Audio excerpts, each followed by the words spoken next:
అందరికీ నమస్తే. నా పేరు కుల్ సింగ్. తను మా వైఫ్ ఉషా. సో తను ప్రెగ్నెంట్ అయినప్పటి నుంచి 7 మంత్‌కి ఫుల్ పెయిన్ వచ్చింది ఒక నైట్. సో ద బెస్ట్ ఎక్కడ అని చెప్తే హాస్పిటల్ అంకురా అని చెప్పారు. మాకు ఇక్కడ ఏం తెలియకుండే ఇక్కడ అడిగితే అంకురా అని చెప్పేసి మేము అక్కడికి వచ్చినాం. అంకురాకి వస్తే కంపల్సరీ సిజేరియన్ చేయాలి, మీ వైఫ్ చాలా ఇబ్బంది పడుతుంది ఇది అని చెప్తే మేము ఇక కంపల్సరీ చేయాలంటే చేసేసినాం. సో అప్పుడు వంశశ్రీ మేడం గారు టేకప్ చేశారు కేస్.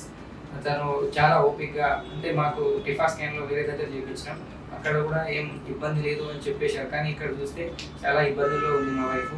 అయినా కూడా ఆమె చాలా ఓపిక్గా ఆపరేషన్ చేసి బాబుని బయటికి తీయడం జరిగింది. అప్పుడు బాబు కూడా కొంచెం హెల్తీగానే ఉన్నాడు. సో తర్వాత మనం డైరెక్ట్ వెంటిలేటర్ అట్లా ఇవ్వని ఎన్ఐసీకి షిఫ్ట్ చేయడం జరిగింది బాబుని. దగ్గరగా 36-40 డేస్ వరకు మనకు బాబుని ఎన్ఐసీలో ఉంచారు. సో అప్పటికి బాబు గ్రో అప్ మంచిగా ఉండడం చూసి ఇక కంపల్సరీ మంచిగా అవుతాడని చెప్పి దానికంటే ముందు నుంచే మాకు హాస్పిటల్ యాజమాన్యం కొంచెం భరోసా ఇవ్వడం జరిగింది. బిల్లింగ్లో కానీ మెడికల్లో కానీ ఎక్కడున్నా కూడా చాలా సపోర్ట్ చేశారు. డాక్టర్ కృష్ణప్రసాద్ సార్ తన ఒక ఫ్యామిలీ లెక్క మమ్మల్ని మేము బాధపడుతుంటే ఓదారుస్తూ డైలీ సపోర్ట్ చేస్తూ మేము ఖచ్చితంగా బాగుంటాడు బాబు, మేము ఖచ్చితంగా మంచి ట్రీట్మెంట్ ఇస్తున్నాం అని చెప్పేసి మమ్మల్ని చాలా సపోర్ట్ చేస్తూ ఇక్కడ దాకా ఇప్పుడు మా బేబీ చాలా బాగున్నాడు. మేము చాలా చాలా హ్యాపీగా ఉన్నాం. This is Dr. Krishna Prasad. I am the neonatologist at Ankura Hospital, AS Ramnagar, and this is Dr. Tanuja, consultant at Ankura Hospital, AS Ramnagar. And this is baby of Usha, who was delivered at 24th of May, at 28 weeker, 1 kg baby.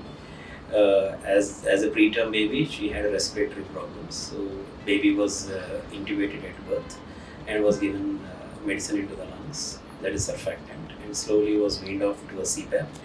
From there on, baby was given a very good care, preterm care. Slowly we started feeds, and then gradually, with so many problems, we overview all the problems. We discharged this baby successfully after 44 days at this hospital, and now currently baby is weighing 1.7 kg without any problems, and he is growing very well, and we are happy for the parents, and we would like to thank all the staff here at Ankura Hospital and nurses and the administration for taking good care of this baby. Thank you so much.